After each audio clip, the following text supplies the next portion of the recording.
Welcome to Cairo, the capital city of Egypt, a city steeped in history and culture.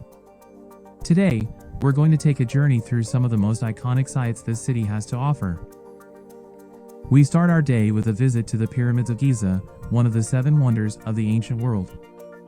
These massive structures were built over 4,500 years ago and are a testament to the incredible engineering skills of the ancient Egyptians. Theories of who built the pyramids abound. Ranging from slaves to aliens, but recently discovered builders' tombs would suggest that these were ordinary Egyptians doing their daily jobs in honor of the pharaoh. After taking a walk around the pyramids, we climb up the steep, narrow passageway to the chamber inside the Great Pyramid.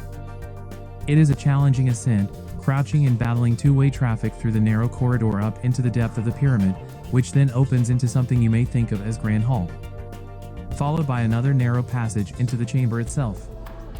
Standing inside the chamber, surrounded by the massive granite blocks perfectly stacked without the smallest gap between them, and a sarcophagus at one end of the chamber, is a truly awe-inspiring experience even though it's very hot and stuffy inside. After exploring the pyramids, we take a short walk over to the Sphinx. This massive statue, with the body of a lion and the head of a human, is a symbol of ancient Egyptian mythology and culture. It's incredible to think that this statue has stood here for thousands of years, watching over the pyramids and the people who lived in this area.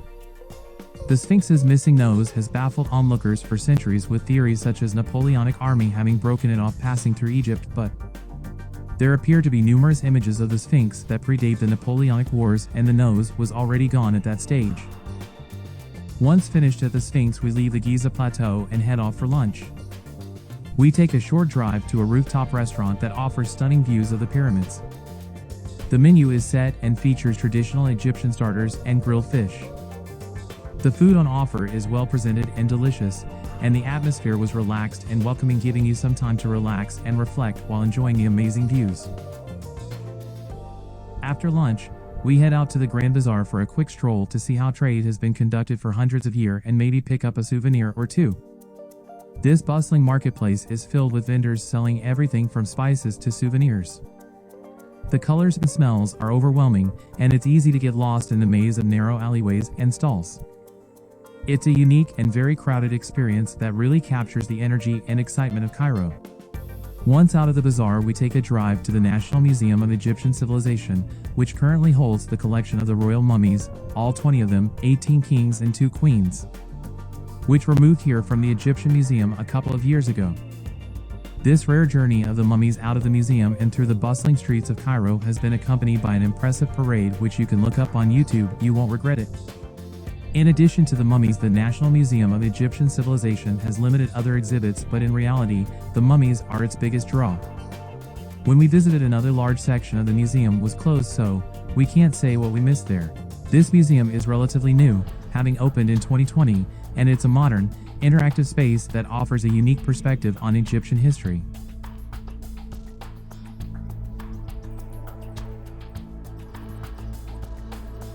After finishing at the National Museum of Egyptian Civilization, we take a quick drive to the Egyptian Museum, which houses an impressive collection of ancient Egyptian artifacts, less the mummies now.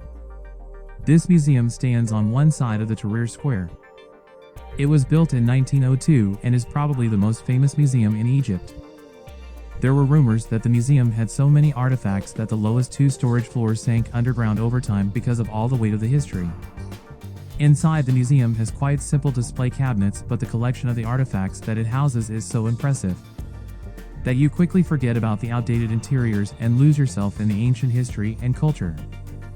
The must-see are, of course, the famous treasures of King Tutankhamun's tomb, including his iconic golden death mask and his elaborate sarcophagus that were brought here from the Valley of the Kings in Luxor. There are also huge collections of ancient papyrus scrolls, statues of pharaohs and gods, jewelry, and everyday items used in ancient Egypt. You can easily spend days, weeks, and even months here studying each of the unique artifacts, but even a quick run-through of a few hours would leave you mesmerized with the treasures of this ancient civilization.